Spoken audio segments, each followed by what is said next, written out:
आखिरत में इन लोग जन्नत में जाएंगे। जवाब साफ है, लेकिन जो चाहते थे आपको वो आपको जवाब नहीं मिला, इसलिए आप फंस गए।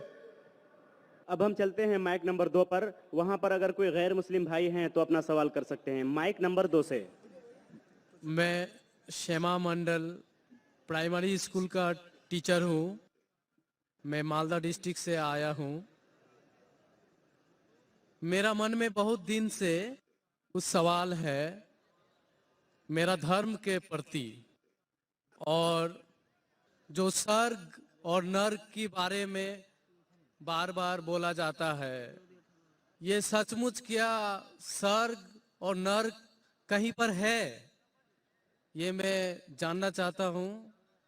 या ये डर है जो इंसान को गलत काम करने से रोकता है? इसके बाद मूर्ति पूजा के कारण रामदेव बाबा जी बोलते हैं, श्री श्री रविशंकर भी बोलते हैं कि मूर्ति पूजा, जैसे कि जो मूर्ति है जो अपना कर्म किया है, पहले धर लीजिए कि हम लोग कृष्ण को मानते हैं, तो कृष्ण ने जितना कर्म किया है, अगर हम मूर्ति को देखते हैं तो उसको गुण जो है वो हमें याद आने लगता है। तो ये पॉजिटिव बोलते हैं कि मूर्ति को देखने से उसके अंदर में जो अच्छाई गुण था वो हम में जाग जाता है और हम वैसा ही बनना चाहते हैं, अच्छा बनना चाहते हैं। भाई साहब ने 2 सवाल पूछा है। पहले सवाल ये है कि क्या स्वर्ग और नरक असली में है या सिर्फ डर पैदा करने के लिए इंसानों के लिए है?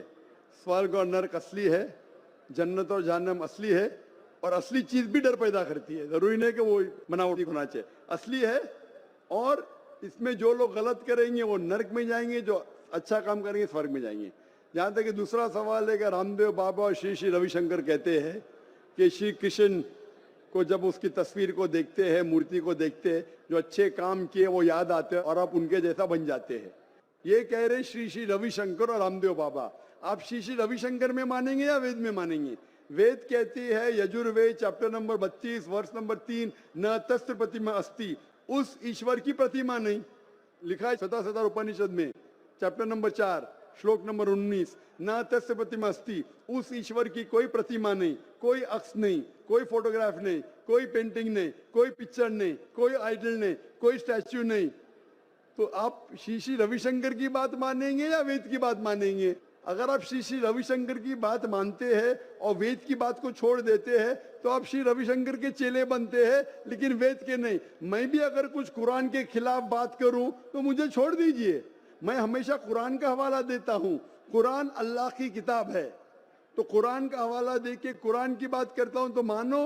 अगर कुरान को मैं छोड़ दूंगा तो मेरी बात भी मत मानो। जो कुरान और सही हदीस के खिलाफ बात करता है, कितना भी बड़ा आलिम हो, उसकी बात मत मानो। उसी तरीके से मैं जो बात कर रहा हूं वेद की बात कर रहा हूं। तो अगर वेद की बात टकराती है श्री श्री रविशंकर से, रामदेव बाबा से, और मेरा डिबेट हो चुका है श्री श्री रविशंकर के साथ, मेरा डिबेट श्री श्री रविशंकर के साथ हो चुका है बेंगलोर के अंदर। और वो डिबेट देखिए आप, वो डिबेट का मौजू था concept of God in Hinduism and Islam in the light of the scriptures. Means धर्म की जितनी किताबें हैं उनकी रोशनी में खुदा का क्या तस्वुर है इस्लाम और हिंदुइज्म में। और मैंने इतने हवाले दिया वेद के, हिंदू धर्म क्या कहता है। आप वो डिबेट देखिए और आप ही फैसला कीजिए कौन हक के ऊपर है।